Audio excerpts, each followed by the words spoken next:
In the meantime, we're delighted to be joined tonight by Dr. Bairbre Ní Fhloinn. She's teaching in UCD, or, I'm sorry, I've had to go in now and find your bio again. But she's working in the Folklore Collection, which is an amazing collection in UCD. I actually think we might have had somebody else in there too, from there recently. And so tonight she's going to talk to us about, sort of pishogues or superstitions and traditions associated with Halloween. As you know, we have had in our museum for the last couple of weeks an exhibition about Halloween and the Celtic sort of origins of the holiday. And so we're delighted to have her with us. As I say, she is the director of the recently established Masters in Irish Folklore and Ethnology, which Dr. Ní Fhloinn initiated. The UCD archives, as I say, are amazing in terms of Celtic studies and folklore, and she has written a book about this folklore, which through the Folklore Irish Council. And so there's a huge folklore studies series. And these archives go back to when, people were visiting people on the Blaskets and collecting the stories in the Aran Islands. So I'll turn it over to you now. Hopefully you'll be able to share your screen, and I'll mute myself and minimize myself. And anyone that has questions can use this questions and answers feature down here at the end, and I'll moderate. So thank you very much and welcome. Great, thank you very much for that, Elizabeth. Lovely to be here, so to speak, although I'm not actually there. But anyway, even virtually, it's great. Thank you very much for this invitation. And it's lovely to have the chance to talk to you all. And as Elizabeth said there, I work in UCD, and I teach Irish folklore in UCD. And I also work very, very closely in a very close collaboration with the National Folklore Collection. And I have been there for quite a few years now. But what I'm going to be talking to you about tonight is, as Elizabeth was also saying, the occasion of Halloween, which is really quite extraordinary, because Halloween obviously was just a couple of days ago, and it is, I always use it with students as an example of a tradition, and a very valid and a very authentic example of tradition, which has managed to adapt itself and modify and change and take on all of the changing circumstances of the 22nd century, and it has adapted itself so well to advanced consumer capitalism, which of course we live with now in the Western world. But all of that should not blind us to the fact that Halloween is indeed an occasion which has very, very ancient roots, going back a very, very long way, a long and distinguished pedigree, it must be said. And I'm going to be looking just at some aspects of that tonight. And of course, the other aspect of Halloween is that largely because of Irish, but indeed possibly English as well, migration from this side of the Atlantic to your side of the Atlantic, this has resulted in Halloween, of course, putting down roots in the States, I suppose you could say, in particular. And this has resulted in a really fascinating kind of exchange of traditions and elements, whereby nowadays in Ireland, undoubtedly, certain aspects of the way in which Halloween is observed in Ireland today are almost certainly recent importations from the States. But that's exactly the way that popular tradition and popular culture works, that, we ship it across the Atlantic in one direction in the first place, and now bits of it are kind of coming back the other way. But that's what happens. That's how folklore works, and that's how a living tradition works. I have a PowerPoint presentation here, which we tried screen sharing it, myself and Elizabeth, just a few minutes ago, and it worked fine. So we'll keep our fingers crossed that everything will go smoothly. Hopefully it will, but I'll put that up there and I'll just continue to talk over the presentation. But having said that, if anybody wants to, comment on anything or ask me anything or interrupt or whatever at any stage, please do feel free to do that. But I will try going into the screen share now, and hopefully, right, that looks as it should be from my end of things. Elizabeth, does that look healthy enough to you? It does? That's perfect. That's beautiful. That's great. Good. Lovely. Well, anyway, just a 1,000 years of tradition, as I say, and it's probably indeed an awful lot more than 1,000 years even. But certainly we can trace Halloween back to, at the very, very least, a 10th century manuscript, or a 10th century story, I should say, because the manuscripts that the story is found in are actually a couple of hundred years later. They might even date to the 14th or 15th century. But anyway, Halloween is something that has been been around for a very, very long time. And I have been somewhat a little bit dismayed recently to discover that some Irish people are actually under the impression now that Halloween is an American invention, and they're not aware of the fact that actually, no, it's something that we started off, so to speak. It's very probably Celtic, but certainly it is something that has been, as I said a moment ago, that has been exported from this side of the Atlantic to the other side of the Atlantic. And there on screen you can see a great example of another thing I was talking about a moment ago, and that is the whole idea of carving out pumpkins for Halloween, which of course is such a major part of the whole exercise and what people do at Halloween in the States, in North America, and also in Ireland and in other parts of the world. But of course this is a great example of how Halloween has modified itself and adapted itself, as I say, because originally what used to happen in Ireland was that turnips were carved out in much the same kind of way as you see with the pumpkins there on screen at the moment, and then a candle would very often be placed in the turnip. But turnips are actually much harder to work with than pumpkins. So of course, people being very realistic and practical over these things, when Halloween was transported, or when it travelled to America, people realised that pumpkins were easier to work with. And now, of course, people in Ireland almost inevitably and all the time actually use pumpkins rather than turnips as well. So these little pumpkins, as I say, are a good example of the way in which folklore works as well. Anyway, going into terminology for Halloween. Halloween, of course, means the eve of the Feast of All Hallows. And the Feast of All Hallows is something that was designated by the early Christian church as being on an occasion on which we should try to, remember the dead and pray for the souls of the faithful departed and all the rest of it. But the Irish term for Halloween, as many of you will know as well, is of course Oíche Thána. And Oíche Thána simply translates literally as the eve of the day before the 1st of November, because again, as many of you will know, the term Samhain is actually the modern Irish term for the month of November, and Oíche Thána is simply the genitive case of that. So it's the eve of the 1st of November, essentially, is how it translates in Irish. At this point, I want to mention two publications which some of you might be interested in getting hold of.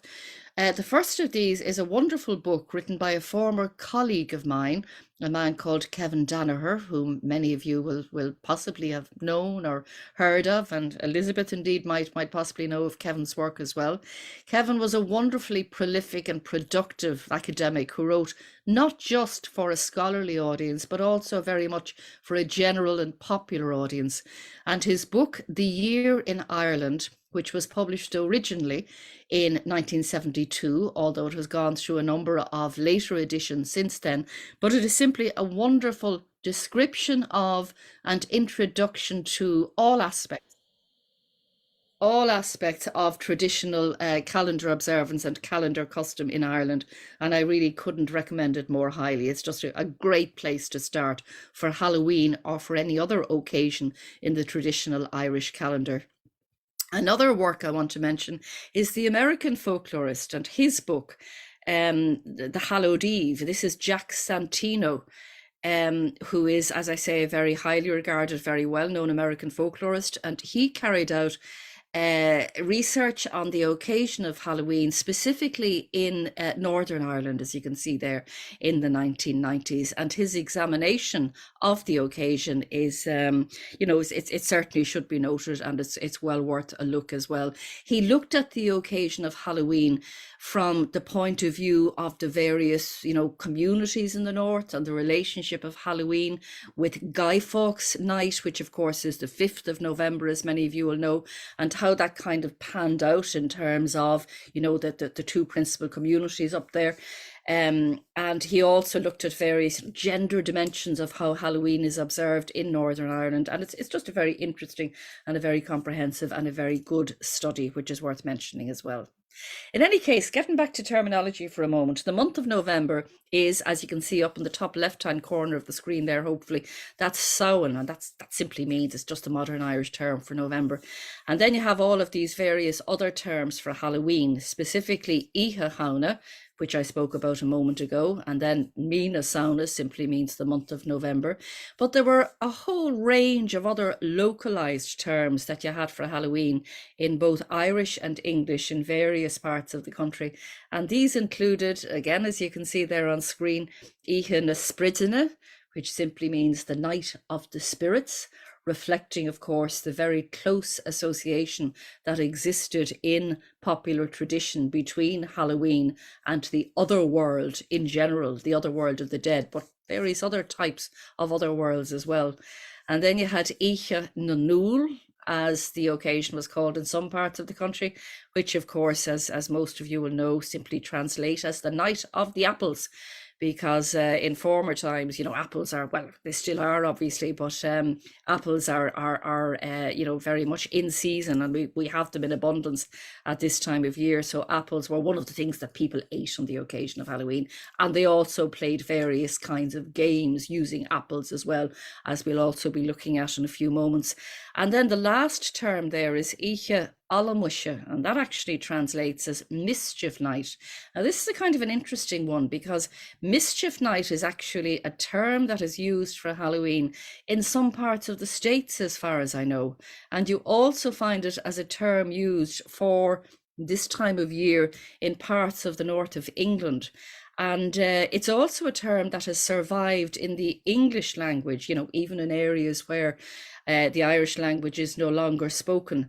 And in fact, a friend of mine who works here in RTE, in design in RTE, she was telling me not so long ago, she's from County Waterford herself, I should say, for those of you who might possibly have Waterford connections.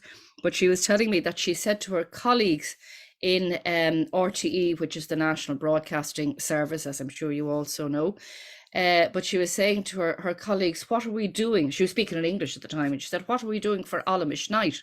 And they all looked at her and said, what? And she said, you know, Alamish night is coming up soon. What are we doing for Alamish night? Not realizing that this is a term which has survived. It's kind of not entirely peculiar too, but at the same time, you don't find it in use in English generally. But in the part of County Waterford that she's from, they still call it Alamish night, which comes, of course, from the Irish Oíche Alamuise. Well, there's a whole range of terms for Halloween in the English language as well.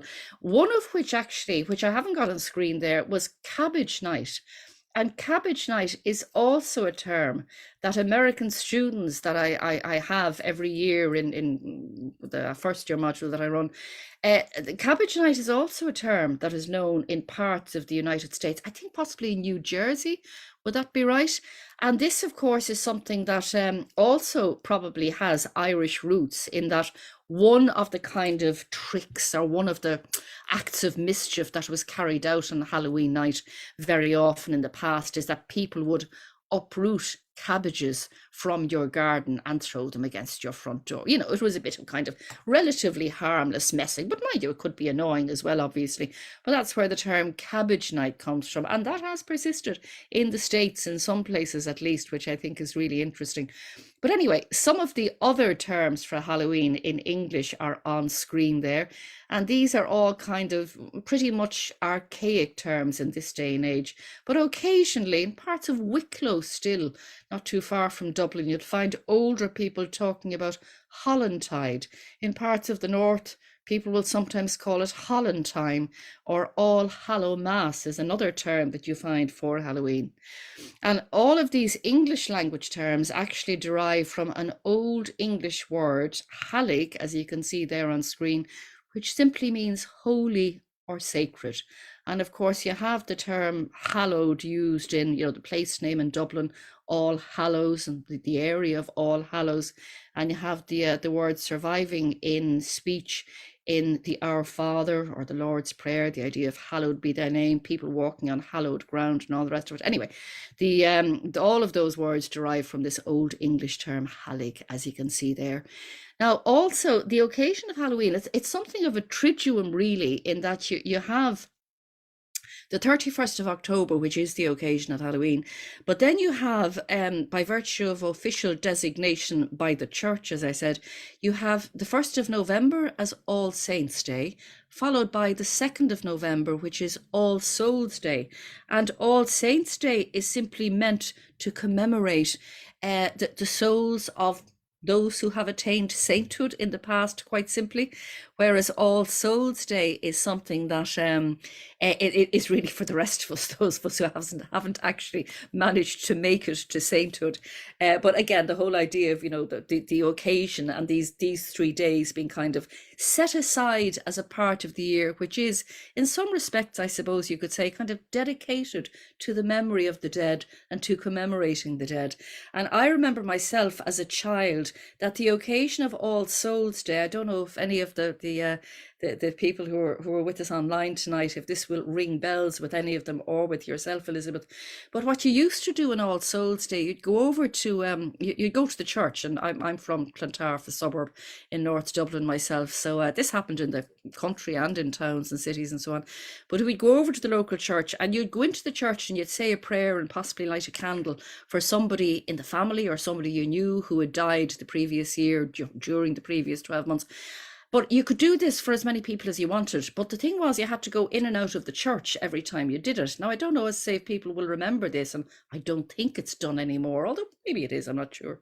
But I do remember as a child going over to the church with my mother, and you'd go in and say a prayer for somebody and light a candle, and then you'd have to go out and wait a few minutes, and then you'd go in and you'd do the next person, and then you'd come out and then you. But it was a big social occasion. I have vivid memories of my mother meeting neighbours, and they'd have a cigarette outside the church or something before they went in again to say the next prayer. So it really highlights the kind of the social importance of, you know, many religious rituals and rites as well. And it's kind of a pity in one way, I suppose, that I think that has virtually disappeared now.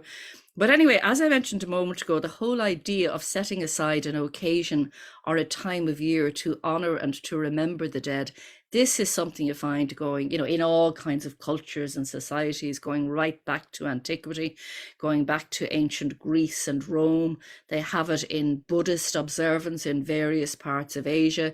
They have other occasions in Chinese and Japanese culture. And of course, probably you know, an occasion that is, if anything, even starting to rival Halloween in its popularity and in the way in which it seems to be spreading across the world, is the Central American, the Hispanic Dia de los Muertos, which is such a major occasion in so many parts of the States now. But also I notice, you know, it's starting little observances and masks which reflect that kind of skeleton-like figure, which is so much part of Dia de los Muertos. We seem to be getting a kind of a little bit of a blending of the two there, which is, you know, absolutely fine. Again, it's the way these things happen. But Halloween is by no means unique in its focus on the dead and trying to incorporate the dead, you could say, in some ways into the present day. And this is done, I mean, the idea of kind of incorporating the dead, there were so many traditions carried out which reflect this kind of mentality and this aspiration, I suppose you could say. For a start, leaving out food for the dead on the occasion of Halloween. And one of my students from the Drimna area of Dublin was telling me in class just yesterday that, you know, her family would always leave out food of some kind, bread, water, whatever it might be.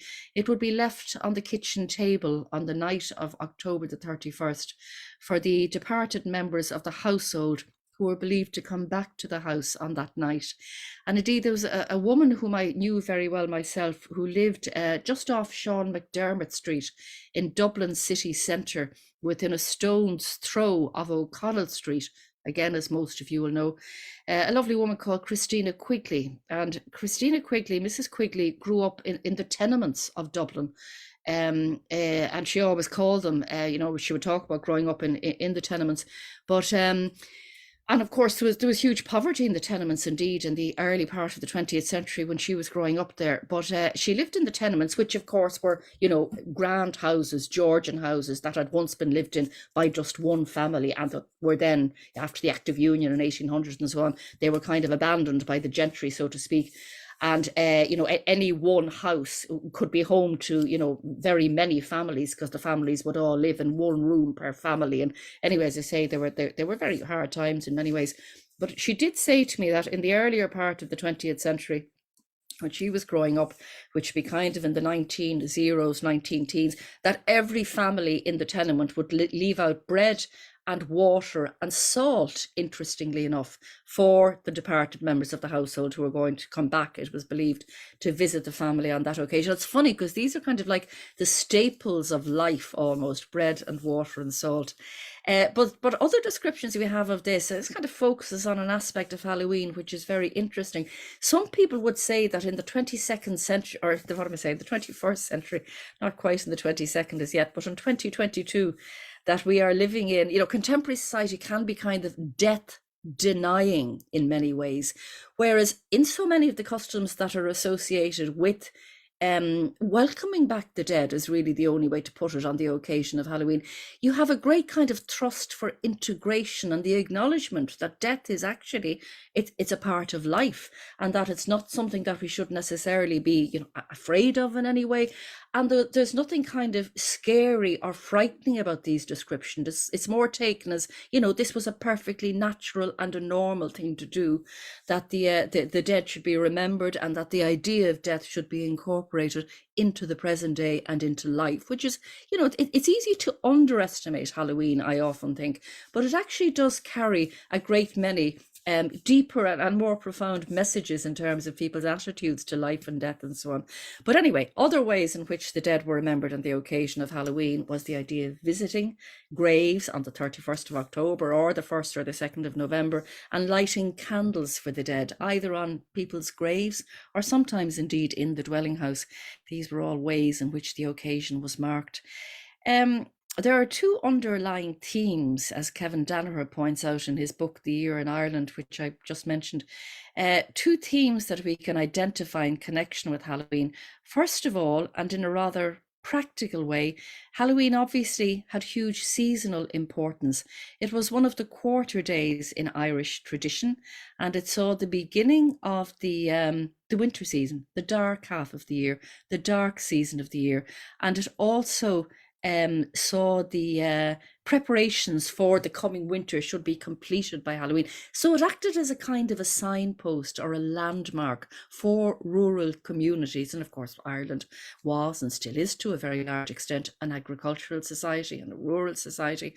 So Halloween marked the end of the harvest period, the end of the agricultural year, and it was believed that livestock and crops and fuel for the fire and so on for the coming winter should all be kind of safely stored or stacked away by the time Halloween came around. Halloween also had an economic dimension to it, as the three other quarter days of the year did as well. And the three other quarter days, of course, were St. Bridget's Day at the beginning of the spring season, May Day or Lá Bealtaine at the beginning of the summer season, and the Festival of Lunasa at the beginning of the harvest season, which was marked at the end of July or the beginning of August. But all of the quarter days very often had a kind of a hard-edged financial dimension attaching to them as well. So very often this was the occasion on which debts should be repaid or rents should be paid, or very often fairs and markets were held at this time of year. And even today, despite the fact that, well, a great many of us now obviously don't live on the land anymore, but nonetheless, Halloween does continue to have, a very significant place of its own as a kind of a, chronological reference point for this turn in the year and the kind of the run down and the run into the Christmas season and the dark season of the year, as I say. So that's the seasonal importance of Halloween. But the significance of the other world, of course, is the other great underlying theme of so many Halloween practices and customs. By the way, am I talking too quickly here, Elizabeth, or am I okay? I know I tend to rattle on. Some of the people have said that the Cabbage Day exists in New York and Mischief Day in New Jersey, so I think they're following along. Oh, brilliant. So they might be used to my rhythms as well. Well, make little signs at me if you want me to slow down a bit, because I tend to talk quickly. But anyway, I know, we're terrible when we get excited. I know exactly. Yeah, that's just it. But the significance of the other world, of course, is the other underlying theme. And as I mentioned a moment ago, it really does carry quite important messages here in reflecting a kind of a continuity or a connectedness with the other world, a kind of an integrative thrust, which can be quite comforting as well, I suppose, in many ways, if we're, talking about people who had been recently bereaved or whatever. The idea of the integration of the past and the dead and the other world into the present world is certainly very much there. And in terms of characteristic elements associated with Halloween, you can identify a whole list of them, really, including what you see on screen there: belief in preternatural or supernatural activity, the idea of people getting dressed up and going around in disguise, which of course is still very much with us in the form of our trick-or-treaters, as they are called nowadays in Ireland, as in the States. And that's one of the things that is certainly a recent importation from the States into Ireland. But the idea of license, people playing games, the idea of divination, particular foods being eaten, and people lighting bonfires, all of these are characteristic elements of Halloween, and we're just going to look at some of these in more detail in a moment. But before we go on to that, I just want to mention briefly, which Elizabeth did indeed in her introduction to the talk, and thank you very much for that, Elizabeth. But she mentioned the fact that I work in UCD, obviously, and I work in very close collaboration, as I mentioned myself, with the National Folklore Collection, which is housed in UCD. Now, the National Folklore Collection has its own website, as you might expect. That's the homepage of the website there, for those of you who might be interested in having a little root around and a browse through it.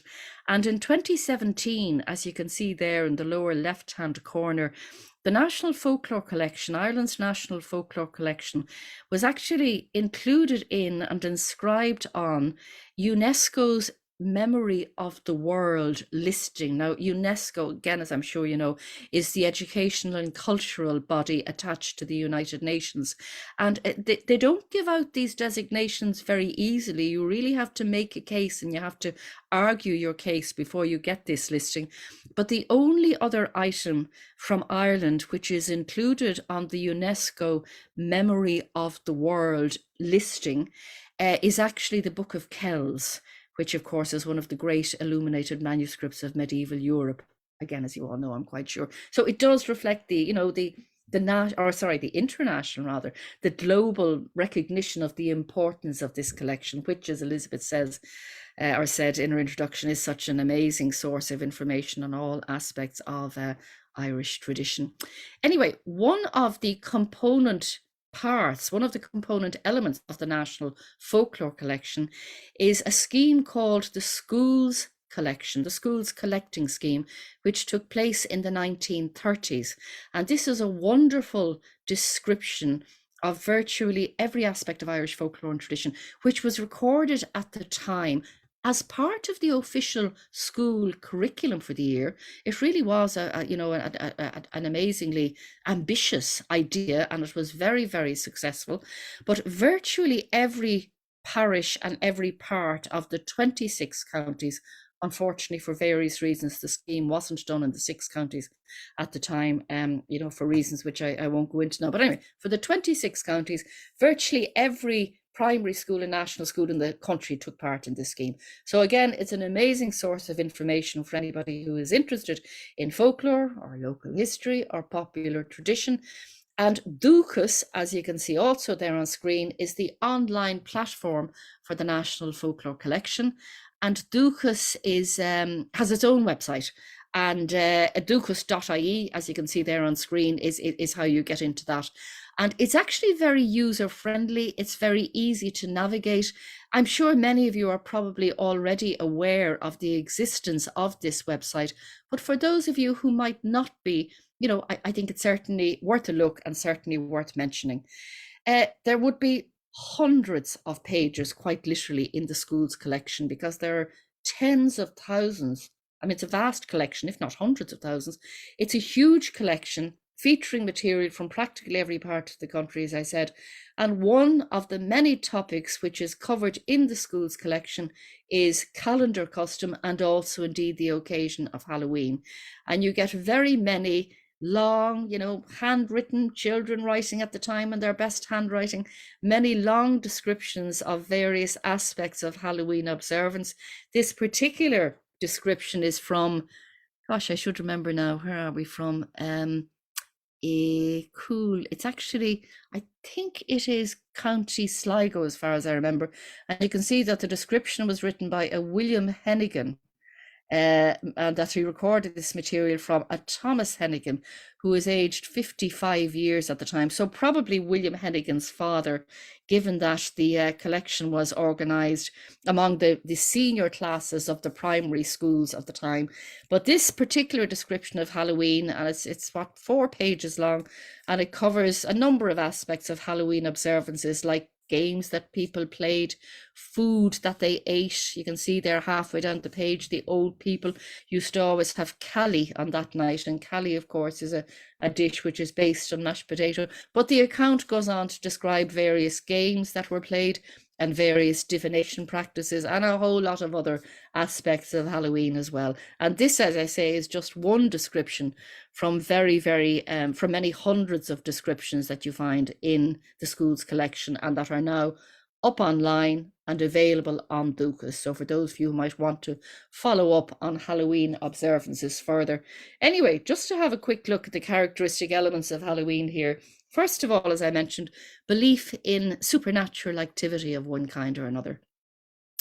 And you have a great many stories of revenants or ghosts coming back to particular places on the occasion of Halloween. Now, some of these, I know that I was saying a moment ago that you have this lovely kind of integrative dimension attaching to Halloween practices, but it should also be said that, you know, some of these stories are kind of less than benign, I suppose, and some of them can be, you know, would be frightening stories of the return of ghosts and other narratives of the macabre, as you can see there.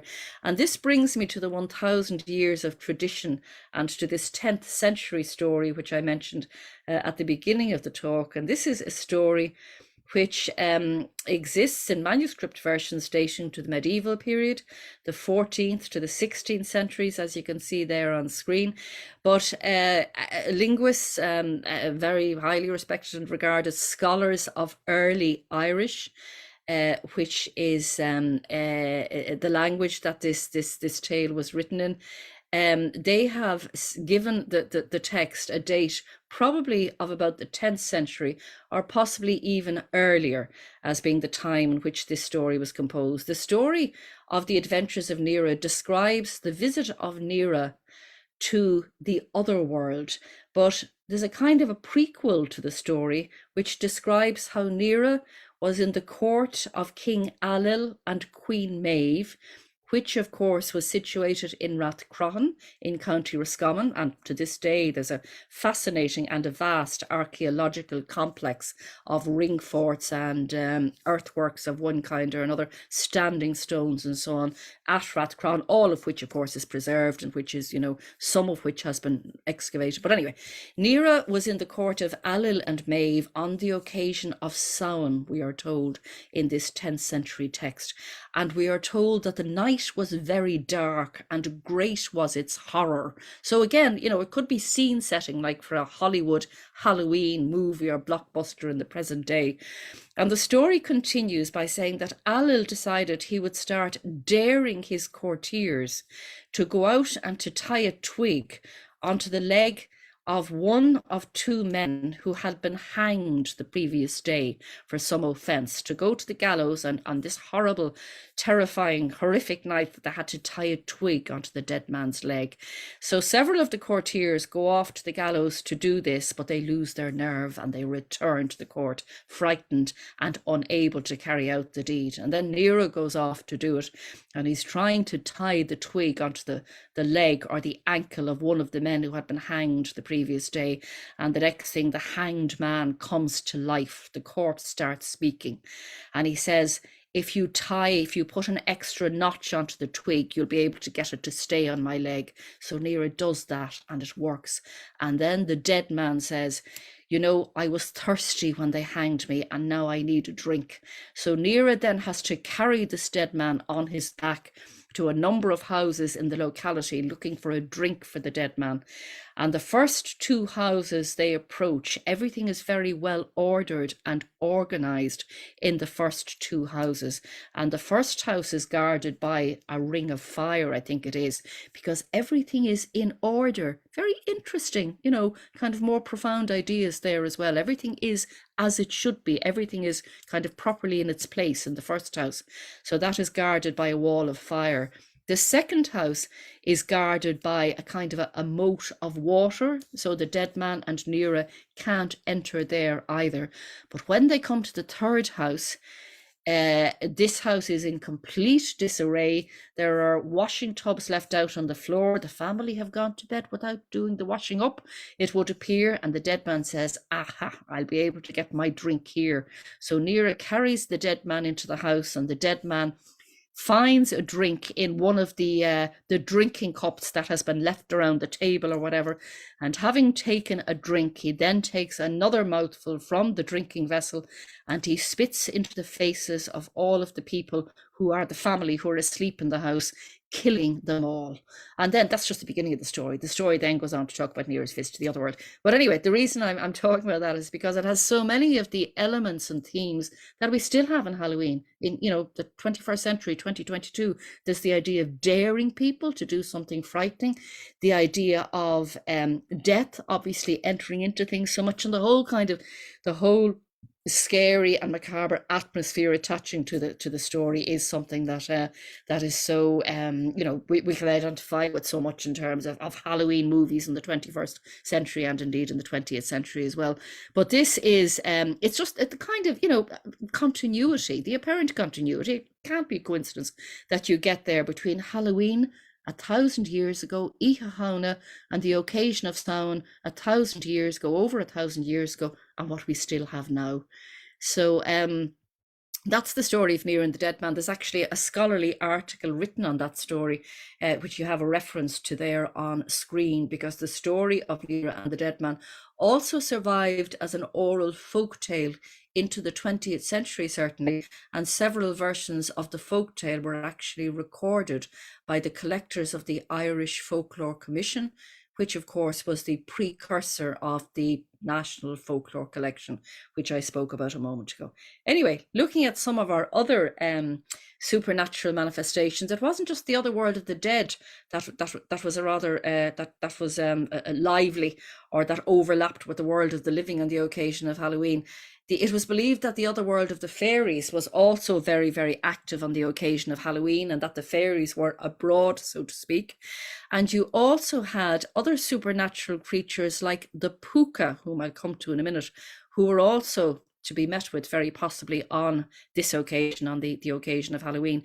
And for that reason, as you can see there on screen, people very often carried talismans of one kind or another with them if they had to go out alone late at night on the occasion of Halloween. This could be something from the fire, or some salt in their pocket, possibly some holy water, but protective measures were taken. The puka was a half human and half animal being.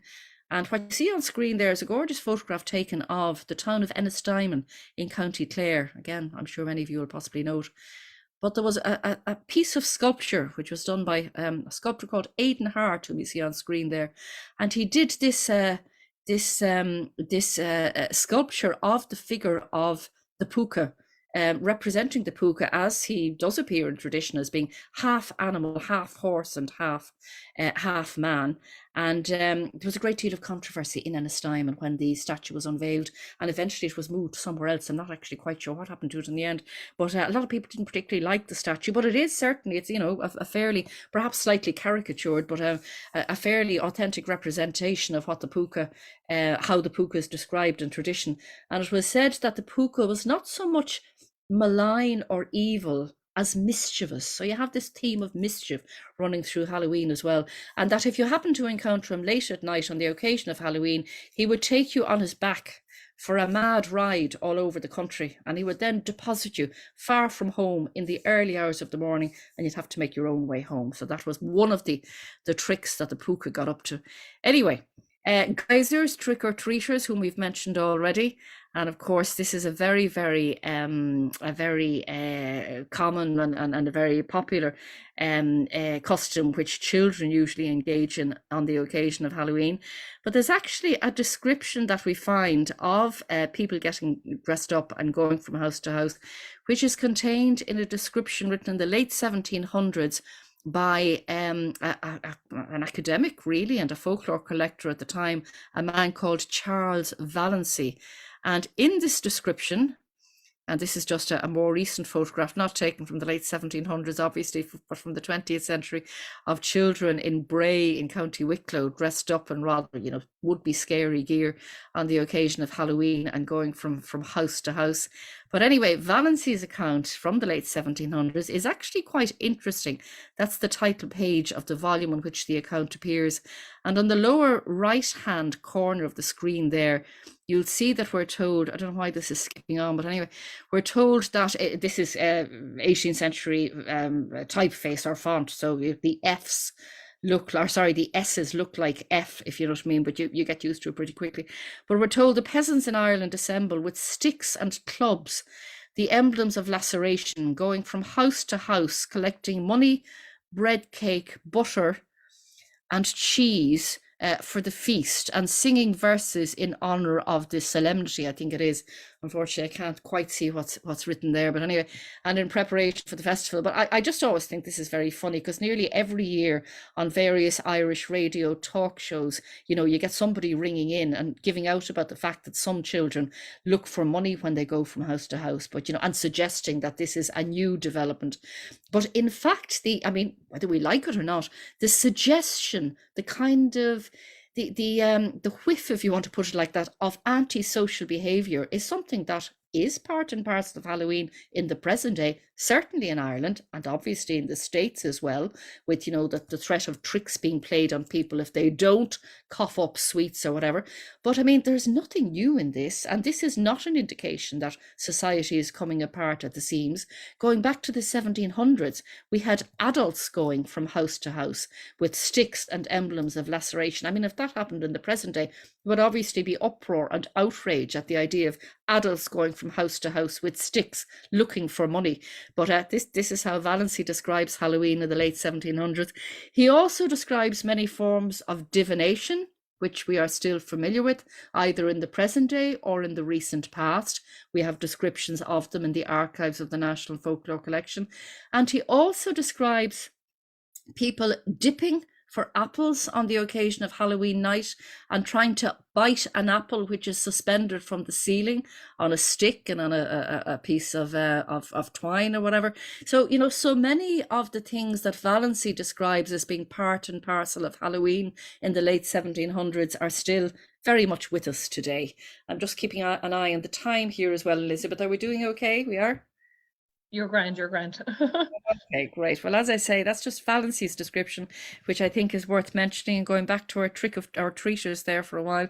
And the phrase trick or treat, of course, again, it's very much in keeping with what would have happened in former times in Ireland, whereby people did go from house to house. And of course, trick or treat, which I think most children probably aren't aware of, but it does carry the implicit threat that if you don't give us a treat, we'll play a trick on you. And that is what the phrase means.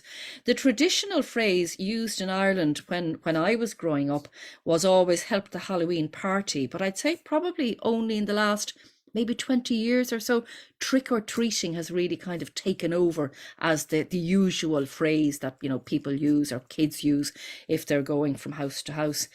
Kevin Danaher, in his book The Year in Ireland, describes many interesting variations on this idea of people going from house to house, sometimes, although not always in disguise, it should be said, but in various parts of the country there were certain verses used, and in some parts of the country you had the figure of the hobby horse occurring as part of the whole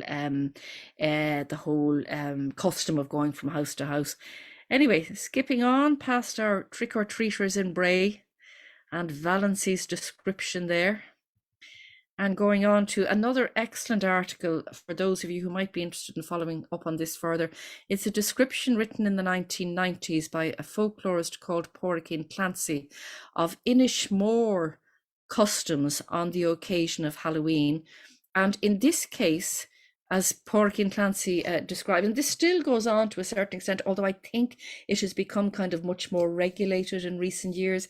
But on Inishmore in the Aran Islands, you actually had adults going from house to house in the past and from pub to pub in more recent times.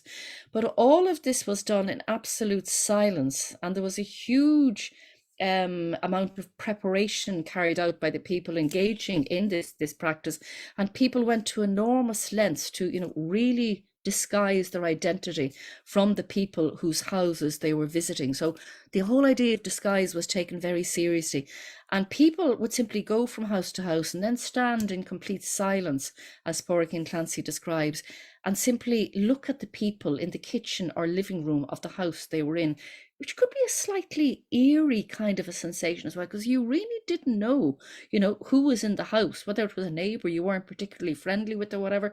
So in terms of social dynamics, there are all kinds of really interesting aspects to this particular custom as it was practiced on Halloween as well. And indeed, Pádraig Clancy makes a very interesting and a very persuasive argument for the idea of this particular form of guising or going from house to house as very possibly having been introduced by the English garrison that was situated on Inishmore in the late medieval and early modern period, because of the strategic importance of the Aran Islands at the mouth of Galway Bay and so on. So this is typical of the way folklore works. So here you have this kind of bastion of, the Irish language and Celtic culture and so on. And yet this very interesting aspect of folklore seems very possibly to have been an English importation, because folklore has no idea of cultural correctness. And, if an idea takes on and becomes part of popular tradition, well, that's just the way it works. But anyway, very interesting article and a very interesting practice and custom. And getting back just for a moment to the whole notion of Halloween as representing the breaking down of barriers, which it most certainly does. And there are, all kinds of barriers that are broken down metaphorically on the occasion of Halloween. And this is just a listing of some of them here. The whole idea of, men dressing as women and women dressing as men, people dressing in sheepskins as animals, as they did, sorry, not as animals exactly, but using sheepskin as part of their disguise in the past, kind of breaks down the barriers between the human world and the animal world. The idea of time zones breaking down so that we can see into the future in the present. And all of these are very interesting in terms of, I suppose, social or collective psychology as well. There's also the whole notion of, cross-dressing, as it's known, men dressing as women, women dressing as men. And there is a kind of an importance attaching to this too, because in traditional communities in the past, occasions like Halloween probably did act as an important outlet for expression for people who normally maybe mightn't have felt entirely comfortable to express aspects of their personality or identity in the ordinary course of events. But occasions like Halloween certainly did have a certain importance in that respect too, and it's something that shouldn't be underestimated. But anyway, the whole idea, as the Italian folklorist Alessandro Falassi has written, about particular times of the year as representing a kind of a time out of time, a time when normality is suspended, a time when the usual mores and the usual rules are suspended. And of course, the net effect of this is that when that period is over, this reinforces the idea that normality then comes back into play. So by suspending the normal rules for a day, for an evening, for a day or two, it actually has the effect of reinforcing the norms and reinforcing social conventions, when we get back to ordinary time again, so to speak. But anyway, we don't want to spend too long at that. Just to have a quick look at some of the other aspects of the characteristic elements of Halloween, the whole idea of license we've kind of touched on already, the notion of playing a trick on people who don't give you a treat, and practical jokes of all kinds were very often played by young people on their neighbours on the occasion of Halloween. This could also be a way of kind of expressing dislike or expressing disapproval, I suppose, of neighbours who were perceived of as not kind of having fulfilled their social obligation by providing the trick-or-treaters with some kinds of, you know, foodstuffs or sweets or whatever it might be on the night of Halloween. But it could also be a way of diffusing tensions in a community as well, by allowing young people to play practical jokes on their neighbours. And this, of course, is something that we very much have, and I think maybe even to a greater extent, in the States than is the case in Ireland at the moment. This is a photograph which I got off the internet, and I'm sorry I've lost the reference to it. I don't know where in the States it is, but I reckon it could be in a great many places in the States. It's this idea of, is it, what do they call it, papering a house or something like that? But you don't. TPing, I think, like toilet paper, but TP. That's right, yes, indeed. But so this is just an example of the whole kind of idea of license and the playing of practical jokes on the occasion of Halloween. And this is something, as I say, which is very much alive in the States still. Kind of related to the idea of playing practical jokes, I suppose you could say, is the idea of playing games of one kind or another. There were a great many games played on Halloween night. Ducking for apples was done. The idea of playing blind man's buff. You know what blind man's buff is, Elizabeth, do you? I'm sure. Yeah. Played it all year round, not just Halloween. Yes, indeed. You can play it on other occasions, but it's particularly popular on the occasion of Halloween night. The idea of storytelling, tests of strength, dares still, the idea of daring somebody to go to a graveyard or to a haunted house in the area, going all the way back, as we saw, to the 10th century story of Niran the Dead Man. And we have a few just photographs of children ducking for apples. And this is a photograph from the archives of the National Folklore Collection, which indeed has tens of thousands of photographs. And I should have mentioned that thousands of those photographs in the National Folklore Collection are also available on Dúchas, actually, the website I just spoke about. But this is a photograph from the 1950s of children trying to catch an apple suspended on a piece of stick on a string hanging from the ceiling, just as Valency described it in the late 1700s. And then we have the whole business of divination, getting back to the notion of time barriers getting broken down. And there are so many forms of divination that were engaged in on the occasion of Halloween. Probably the type of divination that is best known still in the present day is people eating barmbrack or fruit brack. And of course, every shop, every supermarket in the country is full of barmbracks coming up to Halloween. Do you have barmbrack? Is this part of Halloween in the States? Not really. I was talking to somebody actually last week because we made some, and we had a big family festival at the weekend, and two of our board members are chefs and made some. But one woman said when she grew up in New York, she remembered you could buy it, but it must have been a very Irish neighborhood, like. So we did not even put in the charm, so they were afraid of dentist bills and all the rest of it. So I was like, oh, we have to put in a coin and a bit of cloth and a pea and a ring, but no, we didn't.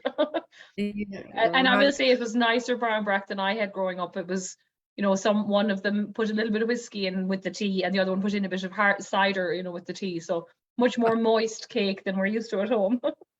Right. Well, barmbracks are still a staple of Halloween for, most people on the occasion of Halloween night. And usually nowadays, can you see the ring there, just slightly to the left of the centre of the photograph there? And usually nowadays, because of health and safety regulations, I'm sure, as you were saying, Elizabeth, in the past, you would have had a rag to represent poverty, or a holy medal to represent somebody who's going to become a priest or a nun, or let me see what else. A P, I think, meant something else. I can't remember what exactly. There was travel and sickness and stuff, and then the ring, of course. Exactly. I'm surprised, in fact, that the authorities still allow the ring to be included in commercially produced barmbrack, but they do so far, which is kind of nice, obviously. But anyway, this is probably the most common form of divination that people still engage in on the occasion of Halloween. But again, divination going right back to the 1700s at least, and probably it should be said as well for hundreds of years before that. But we simply don't have the evidence. We don't have the documentation. But, absence of evidence is not evidence of absence, and so on. The idea of peeling an apple on the occasion of Halloween night, and then whatever shape the apple skin made on the floor would represent the initial of the person we're going to marry and all the rest of it. And then the three sorcerers, which is still something that's quite commonly done, I think. Don't know if this rings bells with you, Elizabeth, but the idea of blindfolding each member of the household and then the positioning of the saucers would be changed around, but that I have to go to a table which there were 3 saucers on, as you can see there, and there would be a ring to indicate that they would be the first member of the family to get married in one saucer, or water in another saucer to indicate that the person was going to travel in later life. And I'm not sure, that could actually be clay in the 3rd saucer, which meant an early death, which probably wouldn't be done too often, I think, nowadays in too many houses around the country. But again, we used to do this at school, Barbara. You know, in primary school, it would be like you'd have a fun day for Halloween, and you know we'd be allowed to do that. And I don't know how they explained, oh, you're going to die, you know, and it was no problem. I'd probably die young or die early, you know. But exactly, it doesn't now sound maybe like the teacher moved the saucer at the end, because I don't think anyone actually put their finger in it. But you know, it was, as you said earlier on, like we weren't really afraid to get that one, you know. Whereas I'd say you couldn't do it today; you traumatize them. No, exactly. Yeah. Well, I was actually talking to students about this not so long ago too. And I said, well, this doesn't really happen today. And then one of the students put up his hand and he said, oh no, we always do the clay as well in the saucer. So obviously some people do. Never say never is the moral of the story. But anyway, so divination, again, going right back to the 10th century, particular kinds of food, as we've touched on already, apples and nuts in season at this time of year, potato-based dishes like callie or colcannon or stampy, you know, great variation in different parts of the country. Our old friend, the bar and brack again, obviously. And then finally bonfires. And bonfires are kind of interesting too, because bonfires seem to have a predominantly Eastern distribution, or had until recently. And also certainly there's kind of a class dimension attaching to the lighting of bonfires in Dublin now, whereby you won't get them in kind of, I suppose, less affluent areas. More middle class areas tend not to have them. And again, there's been a very real drive in recent years to try to have organised, controlled bonfires rather than the spontaneous ones that the kids would try to organise and light themselves, again for issues of health and safety and antisocial behaviour and so on. But having said that, while you can totally understand and sympathise with the authorities trying to regulate and control the bonfires more, you know, it does mean that a certain amount of the spontaneity is kind of gone out of it as well. So it's a difficult one. It's a difficult one to call. But anyway, that's a bonfire in North Dublin, actually taken just a couple of years ago. I will say that in Finglas, which isn't too far from where I live on the north side of Dublin myself, and a few years ago, just before COVID, I kind of went driving around Finglas, which is a very large kind of a working class area in North Dublin. And there were loads of bonfires in Finglas, as you would expect. And I stopped at a couple of them. But I remember at one in particular, I was standing at the bonfire. It was kind of late enough, maybe 10, half 10 at night. But it did strike me that, I mean, the whole community, I'm not saying everybody in the community, but a huge cross-section of the community was at the bonfire. People had taken armchairs and sofas from their houses, and old people were sitting in the armchairs and sofas. There were babies there, there were toddlers, there were kids, there were teenagers, there were people in their 20s, there were middle-aged people, and there were old people. And it just struck me that, you know, there are few enough occasions in contemporary life where you do actually get the whole community together on an occasion. So, you know, what people talk about in terms of these events acting as a force for social cohesion and so on, you know, you could really see it in reality. It just struck me very forcibly at that particular bonfire, like the whole of the community was represented, which is great, which is lovely. I'm not saying that always happens, but obviously sometimes it does, and it has that potential. Right, just to finish off, because I'm probably gone on a bit long here, but I am finishing off now. And I was just looking at the kind of relationship between Ireland and the States, obviously. And I think kind of, if it isn't an oversimplification, I think the idea of Halloween decorations, I think, is probably something that we can identify as having been imported from the States in more recent years or decades. Pumpkins replacing turnips, as I commented on already, and the phrase trick or treat, as I also said. So Halloween decorations, a house in North Dublin, decorated with great enthusiasm and great, you know, just they've really got to town on it, obviously. And then the pumpkins instead of turnips, as I mentioned, and finally the trick or treater. So that really is all I wanted to say. And hopefully I didn't talk too fast. And I see on screen there. No, you were perfect. Great. Good. That's lovely. I'm just going to turn off that transcript.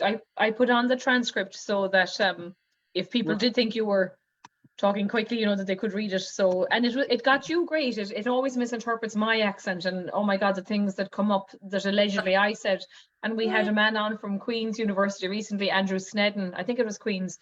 he talked about the witch trial in Island McGee, you know, and he's Scottish himself, but he's now living in the north of Ireland. And oh my God, it mangled his accent as well. So I was like, thank God it's not just Kerry that it can't read, but it seems to be tuned into the Dublin accent. So there's a couple of questions from people, and I was saying to you that some of them, you know, remembered it. So Mischief Night, Patricia said, is still big in, or was big at least in New Jersey, and Lynn said that they had Cabbage Night in upstate New York.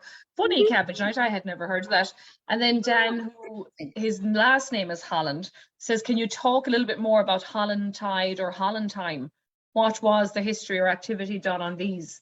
I suppose it was kind of the same type of stuff, was it? It was absolutely. I mean, Holland is just, again, you know, a word that's related to hallow or hallowed, and Holland Tide or Holland Time. Tide is kind of an archaic word for time as well. So it simply meant the time of Halloween. I mean, it meant exactly the same thing. And these words also would be etymologically derived from the 9th century Old English term Hallig, as I was saying, meaning kind of holy or set apart or sacred or whatever. But no, I maybe probably I didn't make that clear. No, there were simply other terms that were used for the occasion of Halloween. So I mean, it wasn't that there was any other difference, and the same types of things would very much have gone on in the places that, you know, it was called Holland Tide or Holland Time or whatever it was. So no, exactly the same. Good. And then Lynn said she just got back from Ireland, the lovely trip, one of a lifetime. I'd imagine so. They were blessed at home recently with the weather, although I think heavy rain in Kerry certainly the last couple of days. So I was struck when you were talking, Barbara, about I wrote down notes, but I was very struck by the immediacy, as you said, and kind of the acceptance of death in the culture, you know, that and maybe it was because of course, poverty in Ireland and everything. But I remember about 8 or 9 years ago, I was watching a doctor here in America. I think I was at a conference, you know, so it wasn't on TV maybe, but he was saying that most Americans get something like 90% of their healthcare in the final year of their life. And so, like, we tend to throw the kitchen sink at these, you know, pretty elderly people in this, you know, really, I suppose, in a doomed attempt to keep the creators alive, you know, when they are going to die, you know. And so we end up, you know, they're sick, they're in hospital, they're hooked up to machines or to drips and stuff. So we're trying to give them quantity instead of quality. And he was saying we really have lost the art in this country of both geriatric medicine, but also palliative medicine. And I was thinking, you know, how that is a little bit maybe more connected or was, you know, in Ireland, that just death was a natural part, as you said, of life. And it actually didn't mean that it was over, you know, because you left out the food and the offerings and they could come back. And there was this sense maybe of a kind of just a veil, you know, where they could transverse back and forth. Do you want to talk a little bit more about that? Well, no, I mean, again, I suppose you wouldn't want to overstate things or overinterpret things either, Elizabeth. I think it is very, very valid to say that you know, there was this kind of integrative thrust attaching to so many of the traditions and customs. And again, Kevin Danaher mentioned something very interesting about this when he's describing, I think it's actually All Souls Day that he's talking about on the 2nd of November, obviously, but he talks about, because in his book, he actually includes quite a number of personal kind of experiences and accounts and meetings with people. But he talks about an elderly man whom he knew in his own native Limerick, I think it was, talking about the dead returning on the occasion of All Souls Day. Because as I said, there's kind of a bit of a mishmash and confusion between the 3 days. The 3 days, yeah. Exactly. I mean, you would have had a tradition in some parts of the country of people leaving out food on the night of All Saints' Day, the night of the 1st of November. But they did that apparently because it was the eve of All Souls' Day, if you know what I mean. So they're all kind of mixed up together. He was talking about the fact that this, you know, he was asking this man if he wasn't kind of a bit uneasy at the idea of the dead returning on the occasion of All Souls Day. And, you know, the man said to him, but why would I be afraid? Isn't it only my own people coming back? Why would I be afraid of my own people? And on the same point, you know, going away from Halloween a little bit, but and again, talking about a personal experience of my own family background is actually in Roscommon, and I would have a lot of connections and I go up and down there all the time still. But there was a man who was a neighbour of an aunt of mine in Roscommon. I was always very fond of him, got on very well with him. And this is somebody who would have, I mean, he would have left school as after primary school when he was 12, 13 or whatever. But I do remember that when he was in his late 80s, he began to experience ill health. And I called in to see him one day and I said, you know, how are you keeping, Jim? And his answer always stuck in my head. He just looked at me and he said, I'm learning how to die. And it was just, and he said it totally calmly. And just Yeah. again, there was kind of a, and he did die shortly after that. But I just thought, oh my God, isn't that just an incredible example as to, you know, how to Mm-hmm. cope with this and how to face into it. I'm not saying he was Mm-hmm. particularly happy with the notion, but at the same time, you know, he But he wasn't knew saying, that was what he was supposed to be doing, you know. Yeah, yeah.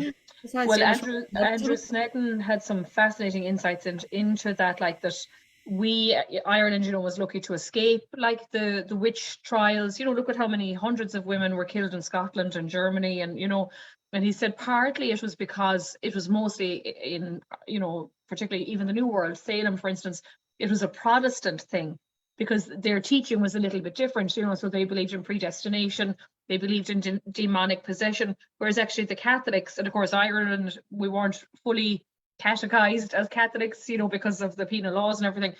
But we had a much more, we absolutely believed in magic, like, and because there were butter witches and there were all these other things, but it was more sort of to do with luck, and you could protect yourself against bad luck and you could undo bad luck, or, you know. And so yeah, he just had a much more, it was a kind of the Irish had a friendlier version, like, of, you know, maybe being afraid. And certainly, you know, we had Eddie Lenihan on last year and he was talking about people, he won't call them the fairies, you know, he says the good people, but people being respectful of the fairies, like that, you know, you didn't want to throw out dirty water, like, without issuing a warning. So there were things you could do to protect yourself from these darker forces that might be at play, and that in fact, you know, you weren't going to be demonically possessed as a result, you know. And I thought that was very interesting. yes, absolutely, absolutely. Which Mhm. isn't to say that there wasn't a darker side to Oh belief in yeah, this as well. I mean, yeah, but you know, I always feel kind of obliged to point that out, that it yeah. was by no means benign, while it was extremely interesting in terms of people's attitude to their environment and so on. Nonetheless, I mean, some of the traditions which were associated with changelings, in particular, trying to get rid of Mm-hmm. changelings, were pretty awful as well. And I think we do Yeah, kind of acknowledge that too, rather than seeing it as through rose-tinted spectacles somehow nowadays. yeah. Well, to be Maybe. honest, I'd say I was in my 30s before I realized, like, it was infanticide a lot of the time, you know, when they thought it was a changeling. Like, you know, you think you're, because it was not really spoken, but I mean, they leave their baby outside, you know, and or they drown it, you know, thinking it is a changeling. So yeah, there is always that dark undertone. And I Yes. think and Barbara, did the Catholicism impact, you know, the way, like, here you can buy a Ouija board as a board game. We never really had that kind of stuff at home. Sure, we didn't as such, like the more negative, like, you know, there was always tarot cards maybe, or tea leaf reading or that kind of thing, but we did stay away from things like, you know, Ouija boards and more dark stuff, I think, maybe But I because think of the church.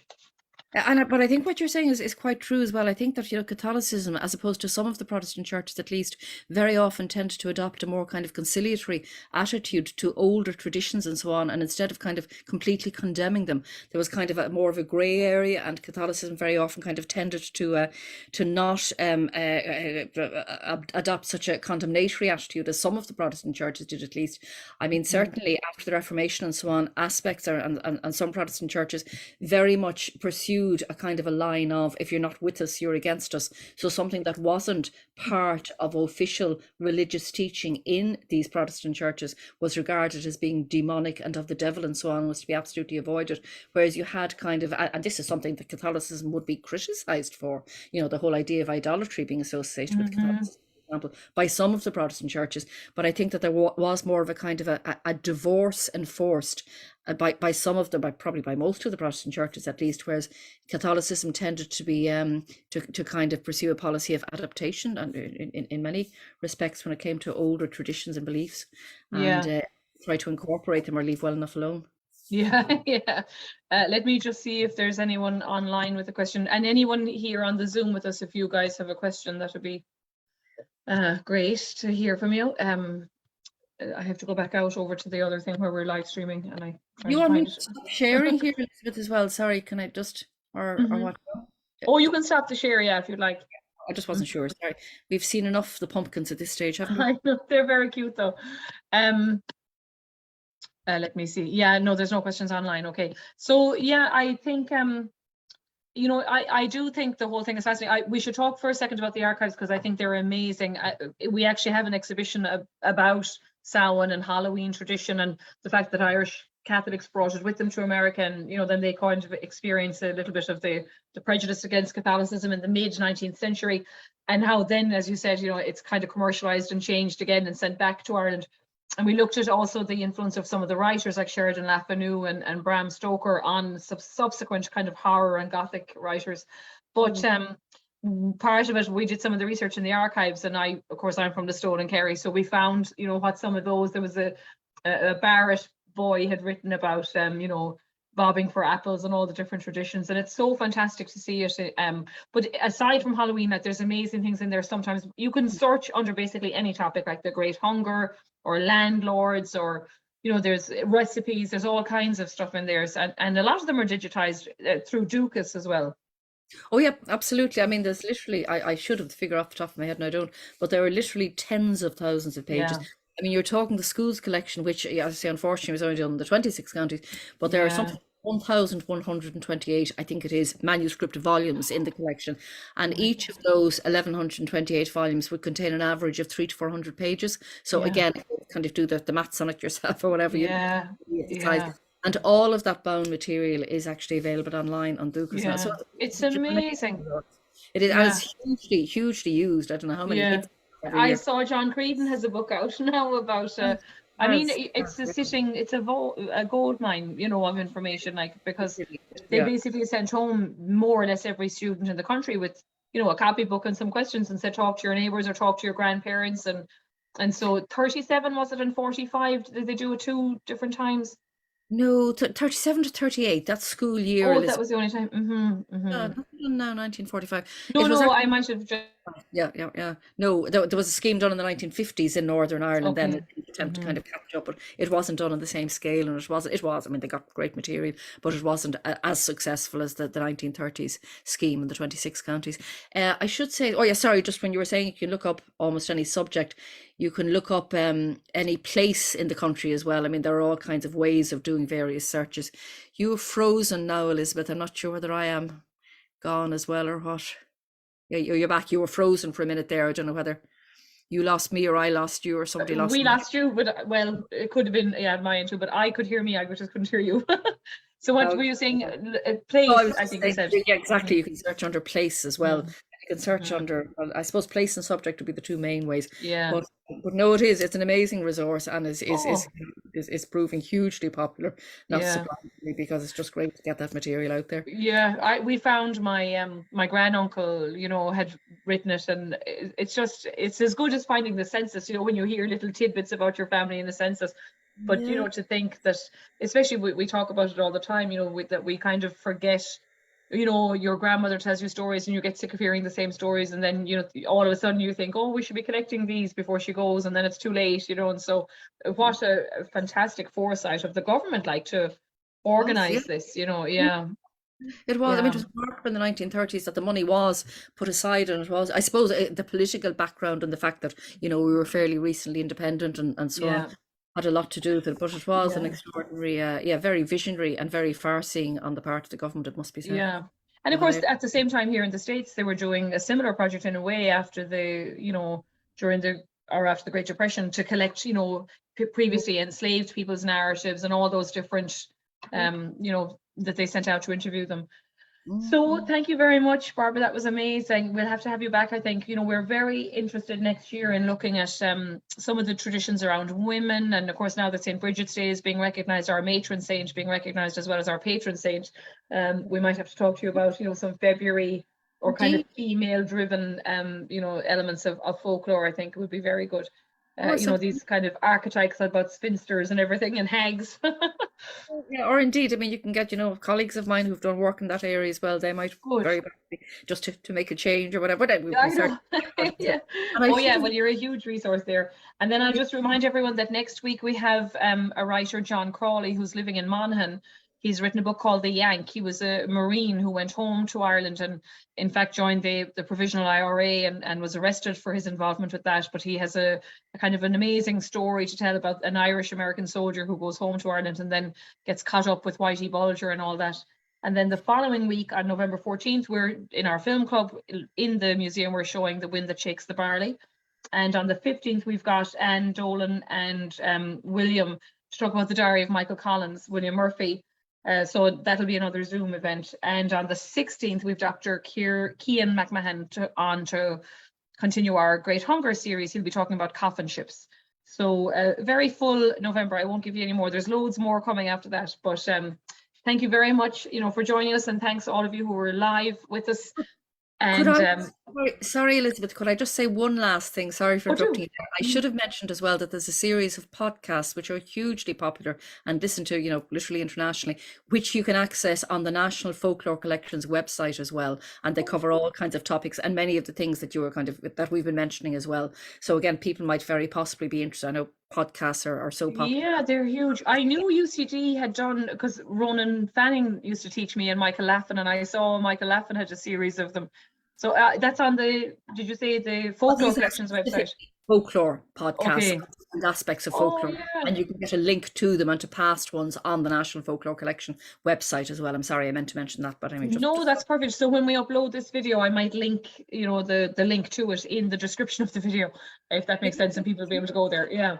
Even though it looks like I don't know what I'm doing with technology, I usually do. We just don't know what happened to our Zoom. Oh, we've one more. Well done, Patricia says, yeah. So yeah, we're delighted you joined us. Thanks very much. And even though Halloween is over now, we're gearing up for Thanksgiving and Christmas. So, but I'm glad we were able to extend the spooky season by having you. So thank you so much, Dr. Ní Fhloinn. And we'll talk to you soon again. Very welcome, Elizabeth. Bye. Yeah. Good night. Take care, everyone. Thank you. Bye.